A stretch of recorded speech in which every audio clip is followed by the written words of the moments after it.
Shri Venkateswara gold తాకట్టులో ఉన్న మీ బంగారాన్ని విడిపించి కొనబడును. ఆంధ్రప్రదేశ్ ఉప ముఖ్యమంత్రి అయిన పవన్ కళ్యాణ్ గారికి ఐక్యరాజ్య సమితి వేదికగా ఆయన ప్రసంగించాలని చెప్పి దేశంలో ఉన్న ప్రముఖమైన నలుగురు వ్యక్తుల్లో ఈయనకి అవకాశం దక్కడం జరిగింది. మరి పవన్ కళ్యాణ్ గారు ఈ వేదిక మీద ప్రసంగిస్తే ఎలా ఉంటది, ఆయనకి అవకాశం దక్కడం ఎలా అనిపిస్తుంది? పవన్ కళ్యాణ్ గారికి ఈ అవకాశం రావడం చాలా గొప్ప విషయం.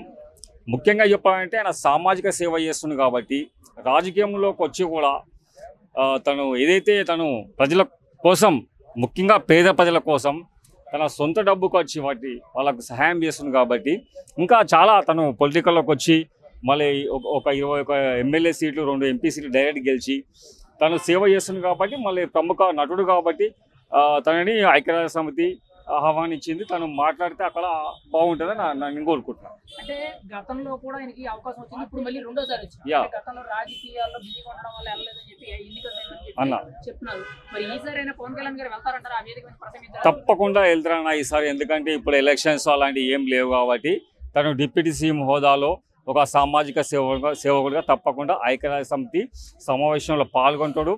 అక్కడ వచ్చే ప్రతినిధుల సలహాలు, సూచనలు తను స్వీకరిస్తాడు. తప్పకుండా తను న్యాయం చేస్తానని కోరుతాను.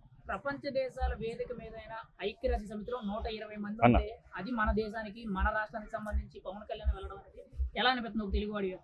ముఖ్యంగా 2 తెలుగు రాష్ట్రాల పవన్ కళ్యాణ్ అభిమానులకు తనను ఎవరైతే దేవుడిగా భావిస్తారో, ఎప్పుడైతే పేద ప్రజలకు సేవ చేస్తున్న వాళ్ళందరూ కూడా హర్షిస్తారు. తప్పకుండా పవన్ కళ్యాణ్ ఆ సమావేశానికి వెళ్ళాలని అందరూ కోరుకుంటున్నారు. ఇప్పుడు గతంలో కూడా చాలా మంది సీనియర్ రాజకీయ నాయకులు వచ్చారు. మనం చూసుకుంటే వైఎస్ రాజశేఖర రెడ్డి గారు, సీనియర్ ఎన్టీఆర్ గారు, చంద్రబాబు నాయుడు గారు, జగన్మోహన్ రెడ్డి గారు, ఇలా ఆంధ్రప్రదేశ్ రాష్ట్రంలో చాలా మంది సీఎంలు కింద చేశారు, ముఖ్యమంత్రులు, మంత్రులు చేశారు. మరి వాళ్ళెవరికి కూడా దక్కని అవకాశం అనేది పవన్ కళ్యాణ్ దక్కడానికి ఏంటి స్పెషల్ అంటారు? అంటే ఐక్యరాజ్య సమితిలో వాళ్ళకు ఒక టీం ఉంటుంది, వాళ్ళు కొన్ని అన్వేషణలు చేస్తారు. మనము మొత్తం భారతదేశంలో ఎవరిని పిలవాలి ఏంది వాళ్ళకు ఒకటి అది ఉంటుంది. సో ఇప్పుడు పవన్ కళ్యాణ్ గారు చేసే సేవా విధానము తన సొంత డబ్బు ఖర్చు పెట్టి ప్రజలకు సేవ చేస్తుంది కాబట్టి ఆ కోణంలో తనని ఆహ్వానించడం జరిగింది.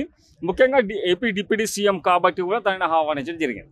ఇక్కడ ముఖ్యంగా చూసుకుంటే పవన్ కళ్యాణ్ గారు ఈ ఐక్యరాజ్య సమితి వేదికగా వెళ్ళడం అనేది, ఆహ్వానం రావడం అనేది ఒక ఆంధ్రుడిగా మీ అభిప్రాయం ఏంటి? ఒక మాటలో అభిప్రాయం అంటే నేను ఇంతకుముందే చెప్పినా కదన్నా, ఇప్పుడు పవన్ కళ్యాణ్ అన్న ఏంటంటే ఆయన 10 years పార్టీ పెట్టి ఆయన స్ట్రగుల్ అయిపోయి తను 2 సీట్ల పోటీ చేసి ఓడిపోయి 1 సీట్ గెలిచి ఆ తర్వాత తను ఏం చేయాలో చేసి నరేంద్ర మోడీ గారిని కలిసి, చంద్రబాబు నాయుడు కలిసి, మరి ఈరోజు జనసేన పార్టీని ఒక 21 ఎమ్మెల్యే సీట్లు, 2 ఎంపీ సీట్లు డైరెక్ట్గా గెలిచింది. తను డిప్యూటీ సీఎం అయిండు. డిప్యూటీ సీఎం అయిన తర్వాత తన సొంత డబ్బు ఖర్చు ప్రజలకు సేవ చేస్తుండు. ప్రభుత్వ పథకాలు కూడా అమలు చేస్తుండు.